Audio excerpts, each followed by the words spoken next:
Coming up, former President Donald Trump is expected to fly from Florida to New York today as he prepares to be arraigned on criminal charges tomorrow. What to expect following that arraignment. And OPEC has announced it's slashing production of oil, when the oil cuts take place, and how the market is reacting. The Daily Rundown starts right now. This is Straight Arrow News, bringing you unbiased, straight facts. I'm Kara Rucker. Multiple media outlets are reporting former President Trump will likely be charged with falsifying business records in the first degree. It's a felony stemming from alleged hush money paid to adult film star Stormy Daniels before the 2016 election, something Trump has denied from the start. The indictment remains sealed. Trump is expected to appear at the courthouse tomorrow for arraignment, where charges are expected to be read aloud. Trump's team has called the case against him, quote, political persecution. The former president doesn't expect to stay in New York for long. He announced he will publicly address the charges against him at his Mar-a-Lago residence in Florida on Tuesday night. He's a tough guy, George, as you know, and he's someone who's going to be ready for this fight. We're ready for this fight, and I look forward to moving this thing along as quickly as possible to exonerate him. Over the weekend, OPEC announced a surprise slashing of output by more than 1 million barrels a day, oil prices surging as much as 8% at the open following OPEC's decision. The voluntary cuts will start in May and last through the rest of 2023. Saudi Arabia announced it was a precautionary measure targeted towards stabilizing the oil market. This latest cut to oil production comes on top of October's oil cuts of 2 million barrels a day. Oil prices, as you know, has dropped to the low 70 range.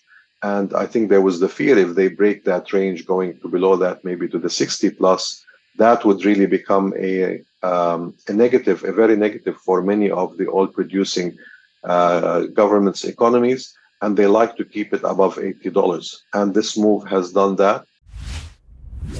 At least 33 people have died after dozens of tornadoes from the South, Midwest, and Northeast ripped through communities in a wide-ranging storm system. 15 of the deaths were reported in Tennessee. More dangerous storms are forecasted for the South and Midwest today.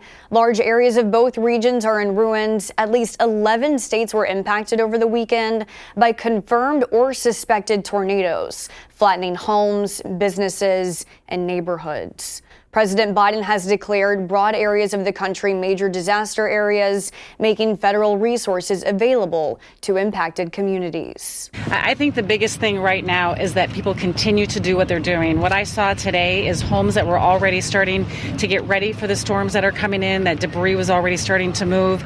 And what the presidential disaster declaration does that the governor asked for is it will help reimburse some of those costs. A well-known Russian military blogger was killed in an explosion at a cafe on Sunday in Russia's second-largest city of St. Petersburg. According to officials, the attack appeared to have targeted 40-year-old Vladimir Tatarsky, a high-profile pro-Russia blogger. Russian police are searching for a woman suspected of delivering a bomb that ultimately killed Tatarsky and wounded 30 others, 10 of which remain in grave condition. Russian news reports said the bomb was hidden in a figurine that the suspect gave to the blogger as a gift just before the explosion occurred. Corporate employees of McDonald's have been told to work from home for the next few days as McDonald's is prepared to lay off employees and trim company costs.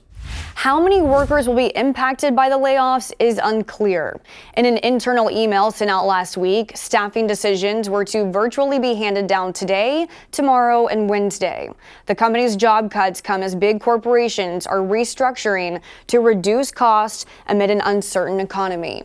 Last week, McDonald's shares closed on a record high.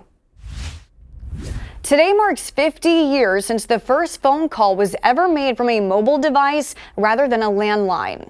Marty Cooper, an engineer at Motorola in 1973, is credited for inventing the personal, handheld, portable cell phone. In the first phone call made from a cell phone, Cooper had called their rival company Bell to let them know they had successfully built a mobile phone and was calling them from it. In 50 years' time, the evolution of mobile phones has significantly changed, out with the antenna and in with the smartphones. The inventor of the cell phone, now 94 years old, said last month he believes technology will eventually take us to an implant type of device for communications. We joke that someday when you were born you'd be assigned a telephone number, and if you didn't answer the phone you had died. The cellular industry is just learning how to do things like revolutionize education, revolutionize healthcare, change the whole concept of collaboration. So this is just the beginning. Thanks for watching the Daily Rundown. We're on a mission to bring back trustworthy journalism by serving only you, not an agenda. Be sure to check out more of our work at straightarrownews.com. We'll see you back here tomorrow. Until then, I'm Kara Rucker. Have a great day.